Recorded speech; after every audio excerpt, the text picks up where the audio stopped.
প্ৰথমে নমস্কাৰ সকলোকে মানে অনুভৱ মানে স্বগৃহত অহাৰ লগে লগে যোৱাকালি আমি গুৱাহাটী পাইছোঁ যোৱাকালি পোৱাৰ লগে লগে প্ৰথমে আমি মা কামাখ্যা দৰ্শন ল'লোঁ আশীৰ্বাদটো ল'লোঁ কেলৈ কি ভগৱানে চবতকৈ ডাঙৰ এইটো কাৰণে তেওঁ মা কামাখ্যা আশীৰ্বাদ ল'লোঁ আৰু আজি ঘৰ আহি পোৱাৰ লগে লগে মা দেওপানী মন্দিৰত গৈ পেলাই আশীৰ্বাদ লয় মানে যি কৈছে ভালে হৈছে আৰু আগলৈ এনেকৈ ভালে কৰিব বুলি মানে মা দেওপানী মানে দুৰ্গা মাৰ ওচৰত গৈ পেলাই আমি আশীৰ্বাদ লৈ আহি আছোঁ আপোনালোকে আহি পেলাই ৰাইজৰ সঁহাৰি খুবেই ধুনীয়া কেলৈ কি আপুনি কেতিয়াও আহি পেলাই দেখিছে কি ধুনীয়া সকলোৱে মানে যেনি তেনি পোষ্টাৰ মাৰি সকলোৱে ইমান ধুনীয়াকৈ মানে ৱেলকাম কৰিছে আৰু অলপ পিছত সকলোৱে আহি আছে কেলৈ কি এতিয়া স্কুলৰ টাইম সৰু সৰু বাচ্চাবিলাকো আহি আছে সকলোৱে মানে ধুনীয়া সঁহাৰিটো খুব ভালে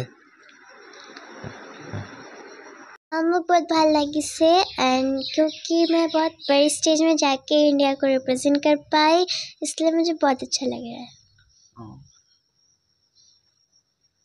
আৰু পিছৰ পৰিকল্পনা তোমাৰ কি কৰিম বুলি ভাবিছা मैंने अभी तक कुछ प्लानिंग नहीं किया बट हाँ ये है कि मुझे डांसिंग को इम्प्रूव करना है और बेहतर बनाना है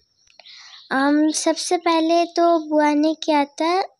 and then my all families and और उसके बाद मेरे जो सर थे हार्दिक रावत सर उन्होंने